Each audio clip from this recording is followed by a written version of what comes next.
Bueno, retomando entonces las propiedades mecánicas de los polímeros, al igual que habíamos hablado en los comienzos de tecnología de materiales, en lo que son ensayos de tracción, compresión, elongación, cizalla, los mismos test o exámenes son válidos en lo que son los polímeros.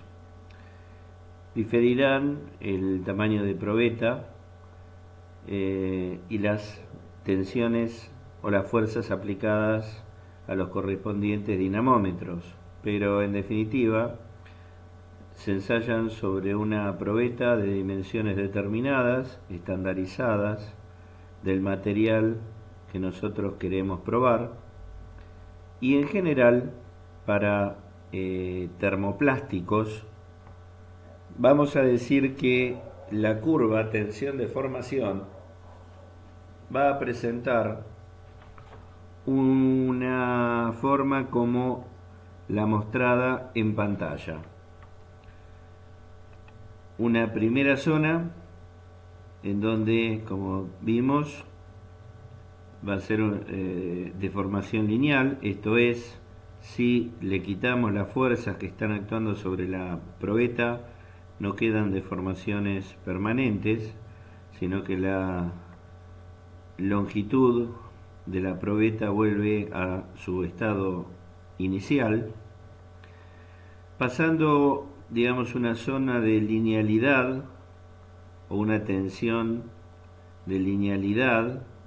Ya entramos en la zona de deformaciones permanentes o deformaciones plásticas, en donde si quitamos la fuerza que está actuando sobre la probeta, esta no volverá a su longitud inicial, sino que quedará con una deformación permanente. Pero a diferencia de los metales, y esto es un tema muy importante, en algún momento esta tensión que cae permanece constante, en vez de, en el caso de los metales, romper de repente a una tensión de rotura y caer, tiene previamente a la rotura un aumento de la tensión, o un aumento, presente aumento del esfuerzo, hasta que finalmente en un punto rompe. Esta curva extra que presenta antes de la rotura es una característica particular de los termoplásticos, ¿sí? Que en esta etapa presenta una alineación de todas las cadenas poliméricas hasta que en algún momento se rompen esas uniones covalentes y se produce la fractura. Bueno, este es un clásico diagrama tensión deformación. De nuevo, las propiedades mecánicas, en general los plásticos se las hace cumplir la norma STM D638, las probetas en forma de hueso, los extremos de la probeta se unen a las mordazas y esta es la zona de ensayo. En general, los materiales van a tener distintos comportamientos y considerando ya termorrígidos, termoplásticos y elastómeros, considerando todo el gran mundo de los polímeros. El diagrama de tensión de formación va a presentar materiales que van a ser duros y frágiles, materiales que van a ser plásticos, van a tener ductilidad. Finalmente, la primera zona va a ser la que sigue la ley de Hooke, de deformaciones no permanentes. Entra en una zona B, que es la zona de ablandamiento o deformaciones permanentes. Hay una zona C, que es exclusiva de los termoplásticos, en donde se produce lo que se llama endurecimiento por orientación, ¿sí? Esto es una gran diferencia con respecto a todo lo que vimos en metales, que esta zona los metales no la tienen directamente luego de digamos la parte de formación permanente. Llega a un punto que pasan directamente a la rotura. Los termoplásticos no, tienen un aumento de la tensión, ¿sí?, que se llama endurecimiento por orientación. Las cadenas se alinean, se orientan, y después sí se produce la rotura de las uniones covalentes. Como dijimos, en la zona A, baja deformaciones, se cumple la ley de Hooke, ¿sí? La deformación es elástica. Acá podemos ver los modos de deformación de un polímero en respuesta a una fuerza, ¿sí? En la parte A vemos los enlaces covalentes, se producen distorsiones de ángulo, enlace covalente, hay también posibilidades de rotación, ¿sí? En la parte D vemos separación que hay de segmento a segmento. En la E, desplazamiento de corte segmento a segmento.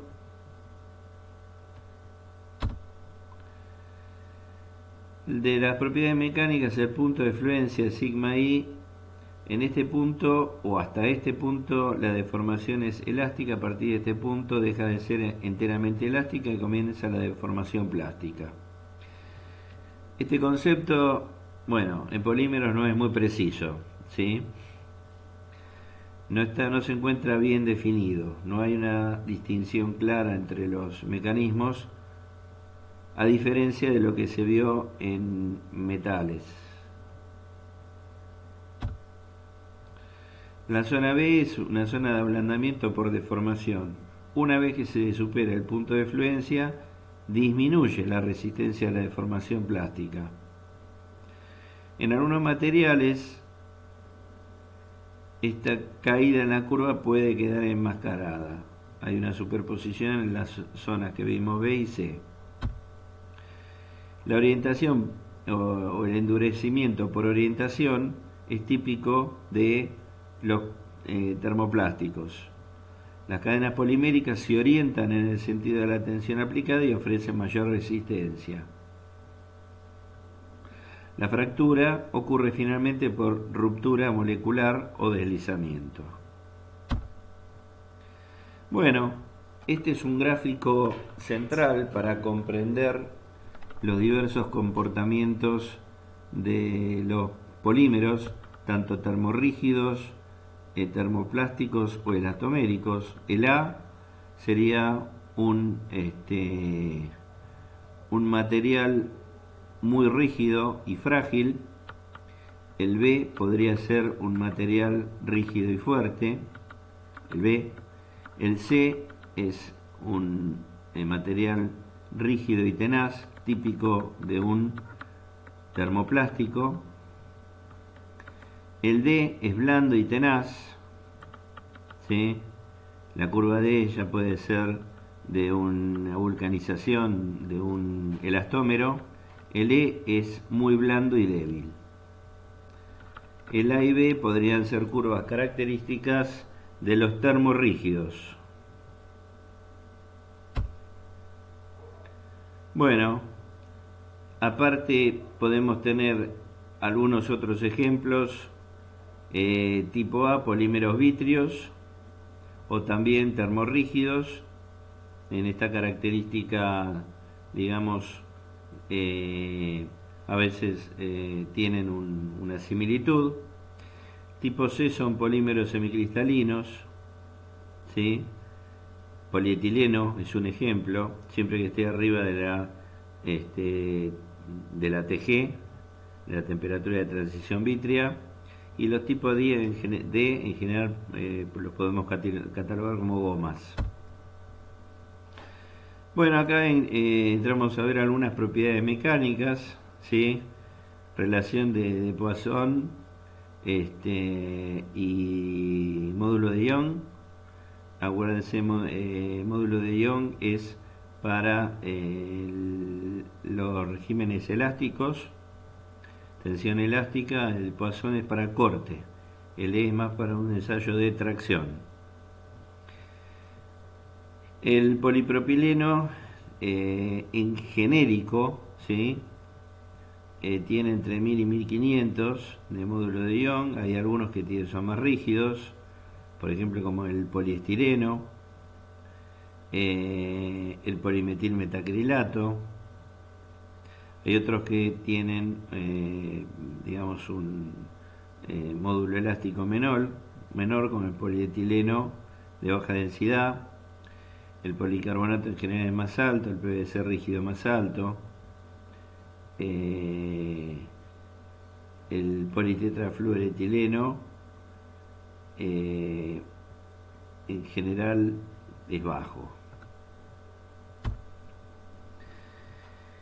En las propiedades mecánicas de los termoplásticos y elastómeros, diremos que hay una influencia marcada en la velocidad de formación y en la temperatura sobre las propiedades mecánicas, ¿sí? Y es por esto que muchas veces los materiales poliméricos, a la hora del diseño, hay que pensar muy bien si necesitan digamos ser suficientemente rígidos o soportar cargas o tener características estructurales. No son los mejores materiales para esto. ¿Por qué? Primero porque las propiedades mecánicas varían con pequeñas velocidades de formación y también por pequeños saltos de temperatura. Un material cuyas propiedades mecánicas varíen con un pequeño salto de temperatura y velocidad de formación, bueno, es un material que hay que tener mucho cuidado al momento del diseño, ¿sí? En qué ambiente y a qué propiedades y a qué fluctuaciones mecánicas va a estar expuesto. Acá, por ejemplo, con respecto a velocidad de formación, tenemos un cuadro de tensión de formación. El mismo material, ¿sí? Con que tiene una curva para una velocidad de formación, por ejemplo, una velocidad de formación para un ensayo de tracción, tiene un comportamiento cuando rápido y otro cuando es lento, ¿sí? Este es el mismo material, la misma probeta, solamente que en un ensayo de tensión de formación, o sea, un ensayo de tracción, lo traccionamos con una velocidad más alta, tiene estas propiedades mecánicas. Cuando lo traccionamos más lento, tiene estas propiedades mecánicas. Cosa que en general en los metales no tiene esta variabilidad en el comportamiento a velocidad de deformación. Ni hablar con las propiedades mecánicas de la influencia de temperatura. Este es el mismo material, polimetilmetacrilato, cuando lo calentamos a 60 grados y le hacemos una tracción de formación a la probeta, va a presentar este tipo de curva. Cuando la hacemos a 50 va a presentar este tipo. Va a ser casi como un termoplástico estándar. Pero a menores temperaturas, ¿sí? Se va a comportar cada vez más como un material más rígido. Y estamos hablando de pequeños saltos de temperatura. Polimetilmetacrilato, una probeta que está a 60 grados y otra que está a 20 grados. Tienen propiedades mecánicas totalmente distintas. Uno se conforma como un termoplástico estándar y la otra se comporta como un material mucho más rígido. Entonces, como en la vida normal una pieza plástica puede estar sujeta de repente a una temperatura de 20 grados y otro día a una temperatura de 60 grados, ¿sí? Cuando está expuesta, por ejemplo, en piezas dentro de un habitáculo de un vanomotor, un motor en un coche, hay que tener mucho cuidado cuando se utiliza en esos medioambientes con temperaturas fluctuantes materiales plásticos que tienen que tener algún tipo de resistencia mecánica. Interesante, porque fíjense cómo varían las propiedades con respecto a la temperatura. Bueno, esto es otra forma de ver el diagrama tensión-deformación con una clásica probeta plástica, ¿sí? Ya sabemos que en la zona de deformación lineal la probeta permanece inalterable. Acá ya hay una pequeña estricción, ¿sí? Un adelgazamiento hasta que en este punto termina quebrándose, rompiéndose, luego de presentar endurecimiento por deformación. Esto es la curva de nuevo estándar, clásica, de un termoplástico en general. Bueno, estos son materiales, ¿sí? Como se ve toda la parte de estructura y cómo se va abriendo lo que son las lamelas, ¿sí? En donde presentamos una zona de cristalización y otra zona amorfa. Acá vemos cómo se van desilvanando, se van estirando esas cadenas, ¿sí? Hasta que llega un momento que se producen los cortes.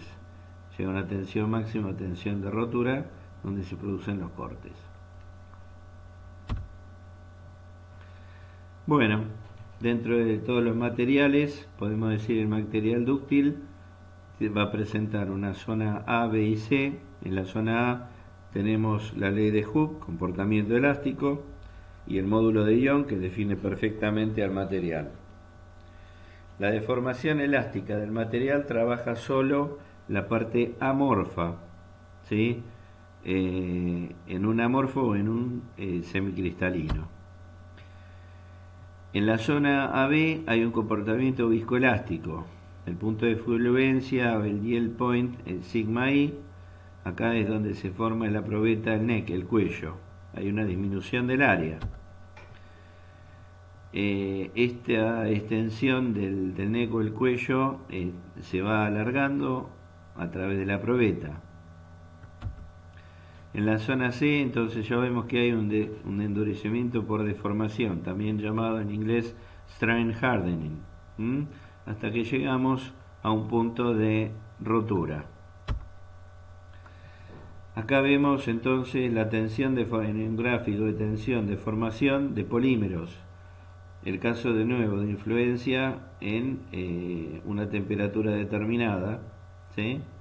Acá cómo varía la deformación de la probeta. Fíjense de nuevo, como vimos recién, para el mismo plástico el comportamiento a 60 grados y el comportamiento a 4 grados, totalmente distinto. Por eso hay que tener mucho cuidado y hay que interpretar que siempre en los plásticos la velocidad de formación y la influencia de la temperatura a la cual actúa el plástico, tiene que soportar el plástico, son parámetros muy importantes y condicionantes de sus propiedades mecánicas. La resistencia al impacto, ¿sí? Es la resistencia a la energía absorbida antes de romperse, ¿sí? Que se hace generalmente con una entalla y revela fractura, qué tipo de fractura presenta, ¿sí? Estos son los tipos de impacto, o los ensayos de impacto se basan en péndulos de impacto, como puede ser el ISOD o el Sharpie, ¿sí? Son distintas formas de digamos de diseño de cómo la pesa golpea en la probeta. Bueno, acá vemos un poco un resumen de las propiedades mecánicas. En general, la tensión de formación, un material de este tipo va a ser blando y débil, un material de este tipo va a ser duro y frágil, un material de este tipo va a ser blando y tenaz, duro y resistente, ¿sí? Duros y tenaces. Son las distintas formas, las distintas curvas que, entre muchas otras, pero en general este es el tipo de curvas que tienen estos tipos de materiales, los materiales plásticos. Bueno, la riología es la ciencia que estudia la deformación y flujo de materiales bajo una fuerza externa. Acá, hasta ahora vimos todo deformaciones por tensión sobre la probeta. También puede ocurrir que hay deformaciones por corte, ¿sí? Y que también en función de esa tensión de corte va a haber una velocidad o distintas velocidades de corte. De repente cómo actúa esa tensión o esa deformación fundamentalmente frente a la unidad de tiempo. Bueno, la ley de Newton justamente establece que esa deformación es proporcional a lo que es la velocidad de corte. ¿Sí? El coeficiente de proporcionalidad es justamente la viscosidad. ¿Y qué es la viscosidad? Es la resistencia del material al flujo bajo una cierta tensión mecánica. En función de esto, y vamos a ver esto rápidamente, en función de la viscosidad y la velocidad de corte, los fluidos pueden ser newtonianos, pueden ser dilatantes, donde a medida que aumenta la velocidad aumenta la viscosidad, y pueden ser pseudoplásticos, a medida que aumenta la velocidad disminuye su viscosidad.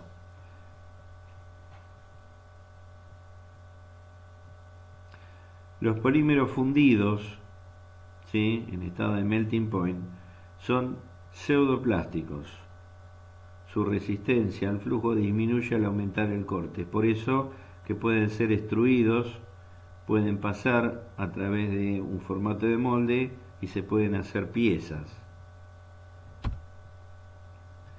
Bueno, acá vemos dentro de lo que es la viscosidad cuál es la relación con la temperatura, ¿no?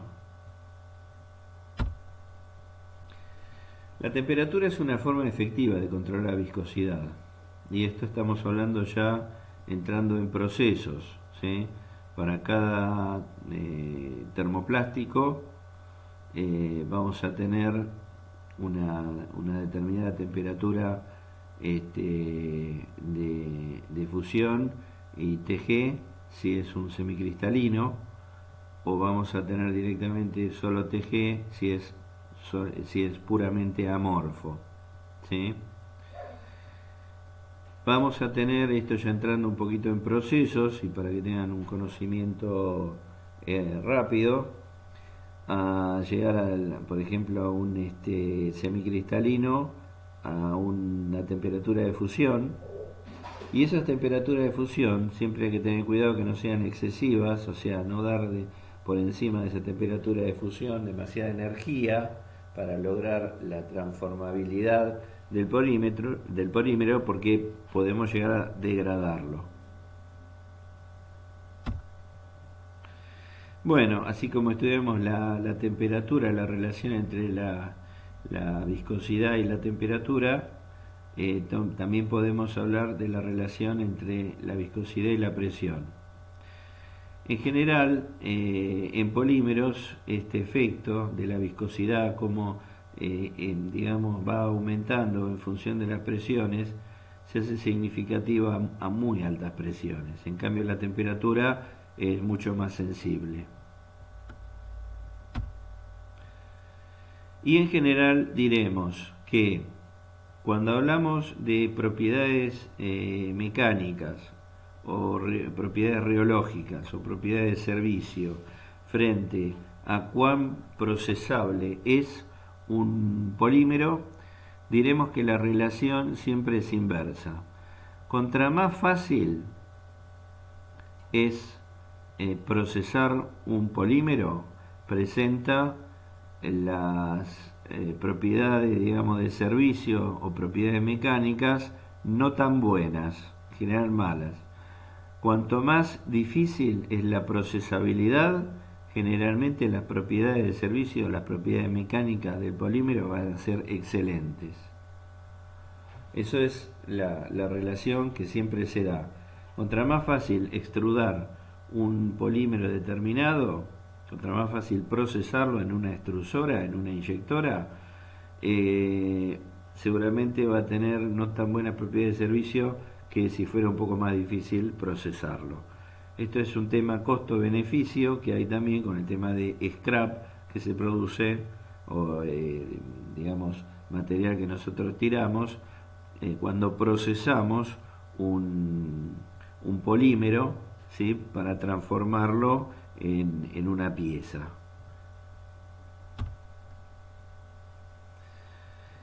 Bueno, finalmente, dentro de lo que es rheología de polímeros, un resumen de aspecto estructural es conformación y rigidez de la cadena, el peso molecular, la distribución de ese peso molecular, si presenta ramificaciones y si el polímero tiene aditivos, mezclas, cargas que lo transforman en un plástico.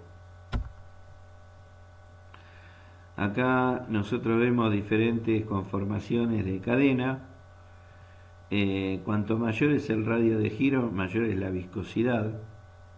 Cuanto más extendida se presenta una cadena, mayor es su radio de giro. Quiere decir que acá mayor es el radio de giro en este que en esta cadena, que está ligeramente curvado, que en esta que está más doblado, o que esta que está muy enredado.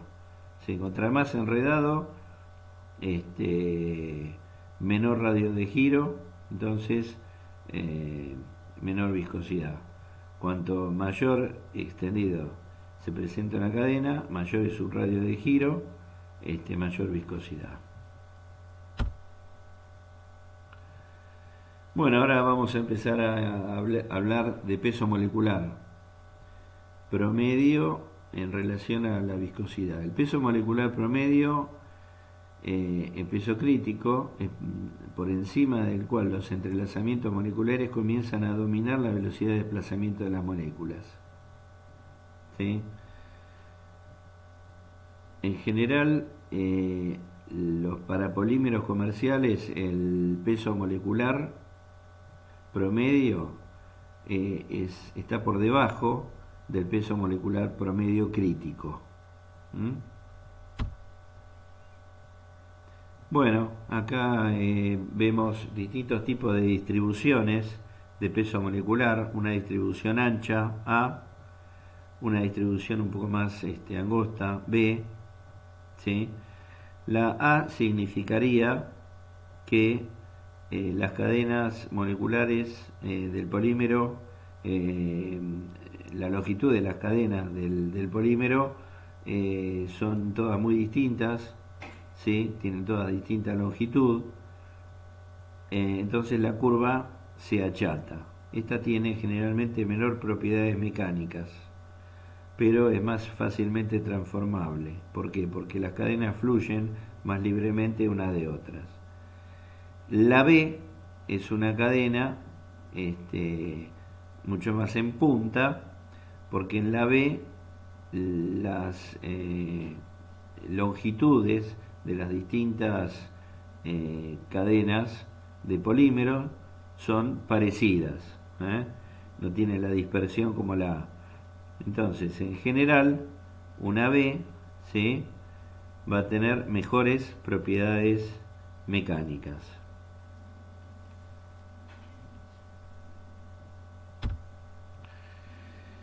Los lubricantes y plastificantes que nosotros incorporamos a los polímeros y que sirven para lograr mayor y más eficiente trabajabilidad, disminuyen la viscosidad, justamente logrando mejorar la trabajabilidad de los polímeros. Los procesos de transformación son más fáciles y requieren de menor energía de transformación.